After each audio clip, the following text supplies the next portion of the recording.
Well, good morning and good afternoon, everyone. I'm Elliot Callan, and welcome to another exciting episode of Meet the Expert with Elliot Callan. Again, we're going to do this a little differently today. We're trying to mix it up, make it more exciting. We're going to talk with Chris Hare, who is in a tire business. And I don't mean selling tires. I mean taking tires that are used and old, and basically there's a new one every second in this country that's old and retiring tire, and converting it to all types of wonderful things. And we're going to talk about how that works. But it's not cogeneration. We're not burning the tires and creating energy out of it. We're going to create things like carbon and steel and oil and gas. And we're going to have a really cool conversation about that. If you need to reach me, I'm at 925-314-8503. And my email is Elliot, ELLIOT, at Prosperity Financial Group. And of course, it's prosperityfinancialgroup.com. That's the best place to reach me. And if you've got questions about any other of the 70 plus episodes that are on the Meet the Expert site there, when you go to it, give a call, give a shout out, let us know what you're most interested in. And if you know people that have interesting stories that they could tell in the business world and the climate, we're all ears, because we're trying to bring interesting topics to the market. And we are in the top 1.5% in the United States doing this right now in the world of podcasts. So Chris, welcome to our show. Thank you. Appreciate the invitation. Chris is the chief CEO of PRTI.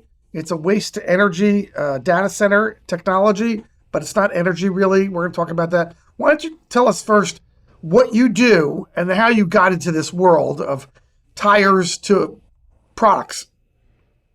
You know, I think the reality of kids leaving school and college today is that they know they'll probably have a bunch of different careers in their life of work. And that their end of life of work is probably not going to truly be an end. It's going to kind of meander into retirement. I think, you know, when I was growing up, the thought that we were still of a generation where people thought you had a job, you joined a company, and you probably stayed there for a long time, or at least in the same industry. You know, I ended up doing a degree and a couple of masters in management in the industrial world in the UK. Grew up and worked with a company that was a British company at the time called Lucas Industries. Lucas Industries was then bought by TRW. TRW was then swallowed up by Northrop Grumman. So they're big industrial, defense aerospace company. I thought that was something that I would be in that space for a very long time. That meandered into getting involved heavily in telecommunications.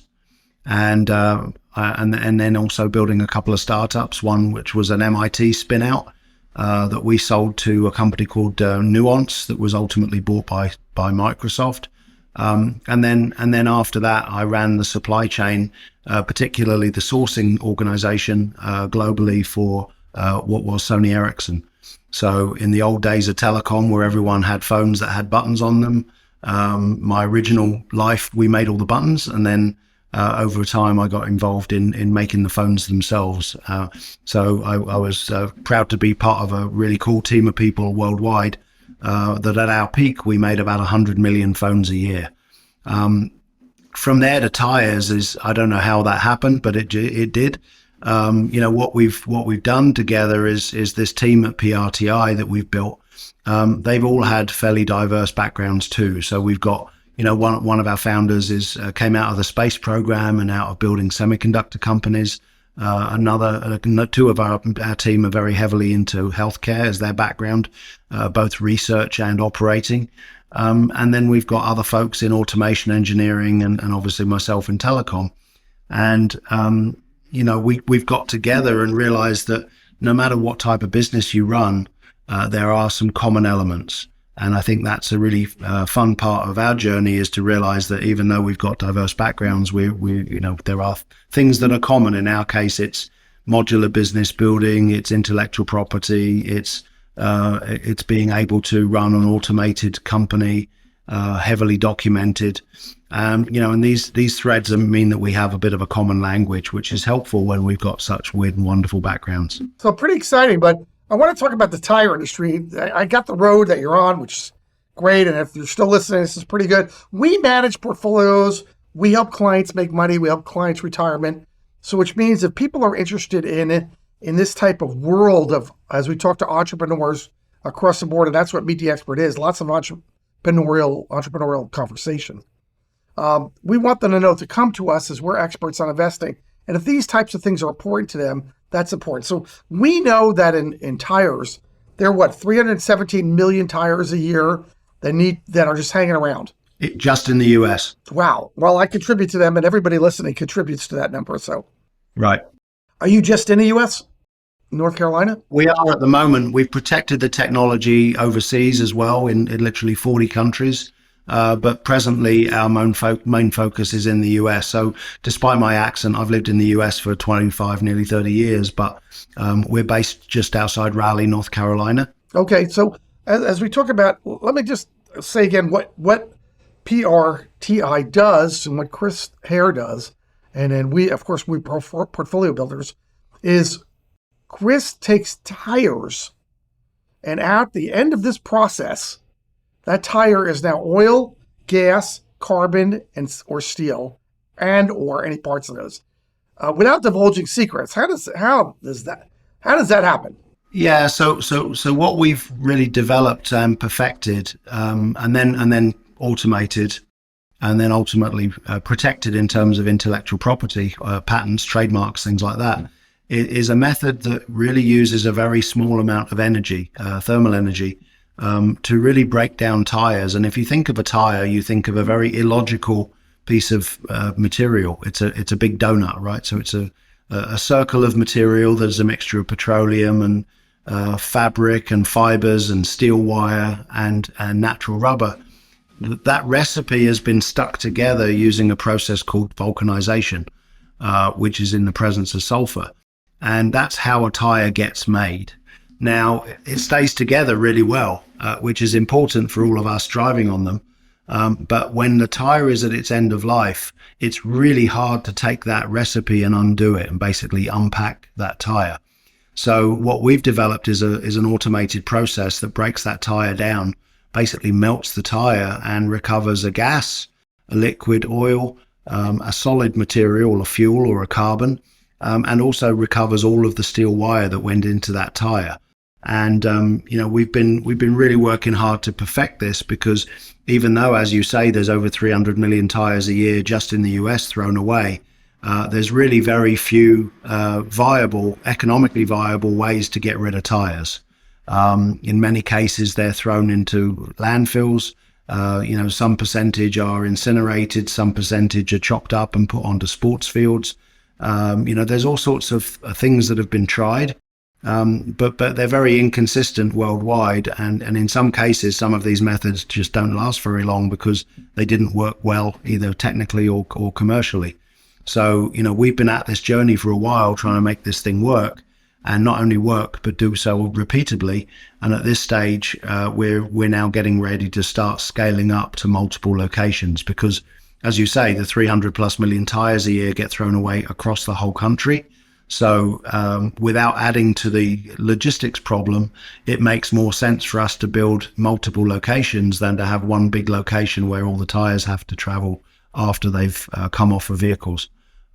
So it's at this point, it's about modular business building. Great. Which brings me to the next point that I want to ask you, Chris. Again, we're talking to Chris Hare and about tires, converting old used tires that we think get thrown out, but they don't. And we all contribute to that across our country. And they can convert them to oil and gas and carbon and steel and so forth. Every company and all the entrepreneurs, and there are tens of thousands of entrepreneurs listening to this as this episode comes out, they all face challenges like you do. They face marketing challenges. They incur finance challenges. They certainly incur employee headaches and challenges. So what have you experienced with PRTI? And then how have you overcome that you could give a lesson to entrepreneurs? I think, look, the reality is, my career and those of the team that we are fortunate to work with here, we've all been part of very large companies. We've also all been part of startups. And I think what's really gratifying is that because we've all run big things and small things, most of these challenges are ones we've dealt with before. And most of them aren't too much of a surprise. In fact, sometimes you wish you'd got more reaction when there was good news, but equally you don't get too excited about bad news either. I think you've got to have, one of our team, our chairman Jason, talks about taking your pulse, and he's a medical professional by background, and I think that's important. You've got to stay the course. You've got to be calm. You've got to make thoughtful decisions. You can't shoot from the hip. You can't respond negatively if someone's throwing rocks at you, because you're getting yourself into a Twitter war or a Facebook war or whatever is not going to achieve anything other than bad news. So I think, as far as a lesson to anybody, I think the lesson I've learned through my career is figure out how to have a long-term plan, but be flexible in its execution. There will be course corrections needed. There will be challenges. What I say to the team here is look, it's okay if you're having a bad day, as long as we're not all having the same bad day. Because if we're all having the same bad day, go home and we'll figure it out tomorrow. But if someone's having a bad day, pick them up, help them. So I think that's important too, is to make sure that you're going to have setbacks, you're going to have challenges, you're going to have meetings that don't go well. You've got to figure out how to, put a pin in it, stop, okay, reset, move on.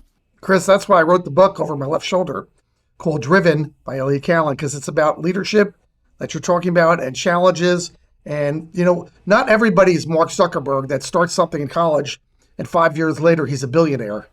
Most of us don't experience that. We experience day-to-day challenges and money. The 30-year overnight success, right? I think that, as you go through your career, you reflect on the steps that you took, the opportunities that you had or didn't have, and you have to take all of that as your background, right? One thing I like to say is that there's nothing as uncommon as common sense, right? And I think the reality is whatever journey you've had, that's informed your decision making.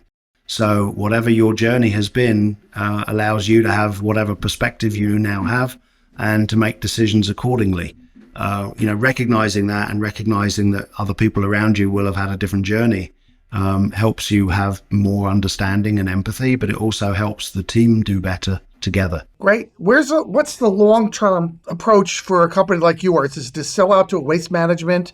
Is it to go public? Is it just ride the horse as long as you can? What's the long-term plan here? When you're on a business journey, as we are, I think there's some benefit of having a long-term strategy, but there's also a recognition that you don't design an exit, because the exit, you can't design to that output. You have to make sure that you remain flexible. I think logically, I would expect us to build a number of sites and then at that point, an IPO is feasible. It's a lot more likely that we would see a trade sale into either a sovereign family or sovereign fund, or into a very large private equity fund. The waste processing companies in the US are in the US. There are very few that are global. And so, there's a global opportunity for this capability. So it may be that it's broken up and you have a version in the US and a version in Europe and a version somewhere else. But it's more likely, I think, this would end up being mobilized by a large either oil and gas or a sovereign or large private equity group. More so than an IPO, to be honest. I don't think that would necessarily maximize the value of the company. Well, that's why I bring that up, Chris. 60% of our clients are entrepreneurs, 40% are not. And so we really talk the talk when it comes to entrepreneurs. And I look at leadership in three phases. One is you're getting it started. You're in startup mode. You're scratching every day. You're creating something out of nothing. You guys appear to be in the second phase, which means you've gone past the startup and now you're beginning to enjoy some of the fruits of your labor.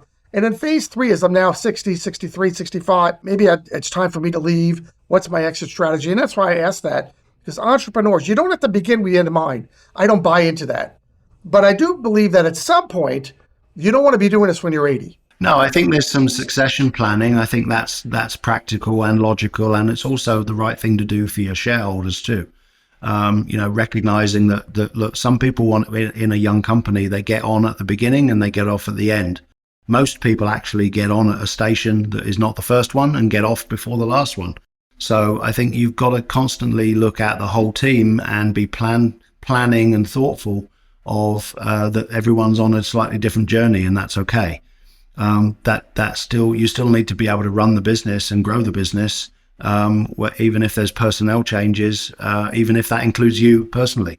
I think it's important to have that in mind and have an open conversation with the board, with your management team, and with each other in the team, because just because someone's journey is going to be different doesn't make that a bad thing. It could be a great opportunity for both sides. Great. Is there a pet project you're working on right now? So, as you mentioned, we're able to take tires and make them go away. That's a big deal. That's a good thing.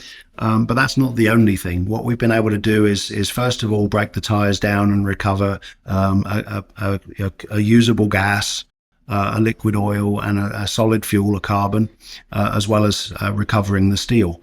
Now, we get paid for tires in as much that the market has a tipping fee. If you drive a truckload of tires to the landfill, they will expect you to pay money because you're using up their space. So there's a tipping fee. Equally, the steel can be sold back into the steel market. In the case of the oil particularly, but also the carbon, we see markets that are beyond using those materials purely as fuels. And so we're working on some research and development now to look at some of those aspects and some of those higher values, because it's not that well known. But when people think of a tire, they think, oh, it's a tire, it's made of rubber. Well, kind of. It's actually mostly petroleum, but there is a certain percentage that is natural rubber based. So as we pull oil out, or as we pull carbon out, or as we pull out the gas, there's actually natural components there. So we're looking very heavily at what those natural amounts are, and also how that impacts the carbon footprint and allows us to create a carbon negative process. And this isn't, I said to somebody on a phone call a few minutes before we started here, this isn't about talking about being green for the sake of being green.